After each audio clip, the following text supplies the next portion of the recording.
Est-ce que ça vous va si on repart du début, on se refait toute cette scène, on se fait une pause jusqu'à 15h et on repart.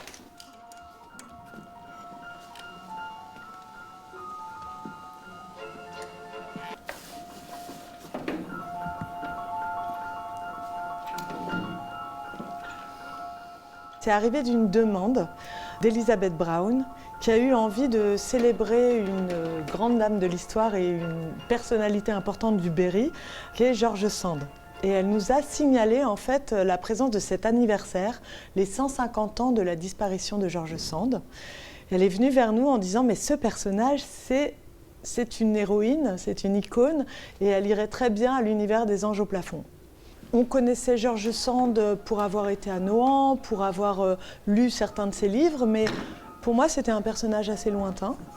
Et quand je me suis approchée de la femme qu'elle est, de l'artiste qu'elle est, je suis tombée en amour et je me suis rendu compte que c'était une femme puissante, une femme inspirante, qui avait mené beaucoup de combats, qui éclairaient encore notre quotidien et nos vies aujourd'hui du XXIe siècle. Lettre à Jules Janin.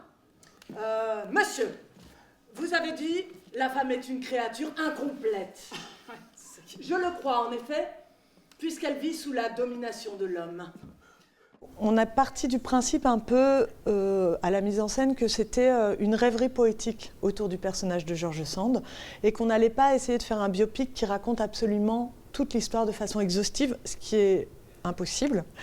Donc on a commencé à se laisser un petit peu inspirer, rêver autour des axes de sa vie. Donc il y avait le combat pour la défense de la République, qui est un combat très politique, et c'est ses écrits politiques qui d'abord nous ont happés, sa plume politique engagée.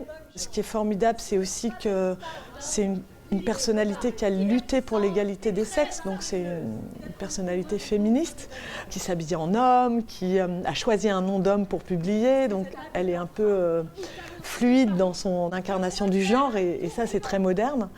Et puis elle a aussi un parcours de défense de l'environnement, où on s'est dit, mais c'est une lanceuse d'alerte sur la forêt de Fontainebleau, sur la protection des grands arbres.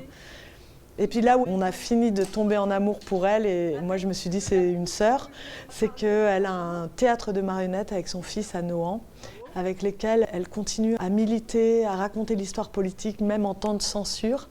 Elle continue à parler politique et à inviter des gens autour du castelet de marionnettes. Et on s'est dit, bah vraiment, la marionnette n'a jamais été censurée, même dans les périodes les plus sombres de l'histoire.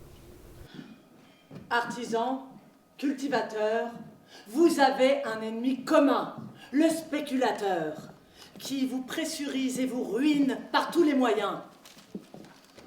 Gens des campagnes, ayez donc confiance dans le peuple des villes. Lorsqu'il se bat, lorsqu'il lutte, lorsqu'il renverse les mauvais gouvernements, il le fait pour le bien de tous. C'est vrai qu'au début, quand on s'est parlé de George Sand, moi j'avais une vision très superficielle. C'est quelque chose dont on a fait état aussi en équipe, de se dire on a quelques images, on a le symbole d'une femme libre, d'une femme du 19e siècle, et le symbole de liberté, mais on a très peu en tête ses écrits, on a très peu en tête même les événements de sa vie. Il y a beaucoup de choses qu'on a découvert au fur et à mesure.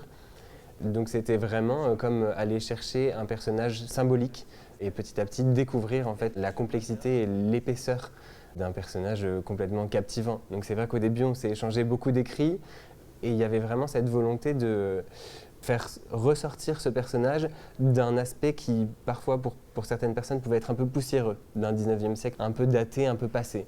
Et donc on avait vraiment l'envie de venir sortir les arêtes un peu saillantes du personnage, de faire des allers-retours perpétuels entre aujourd'hui et l'époque de George Sand, et se dire pourquoi aujourd'hui ce personnage-là nous parle et en quoi ça entre en résonance avec nos combats d'aujourd'hui.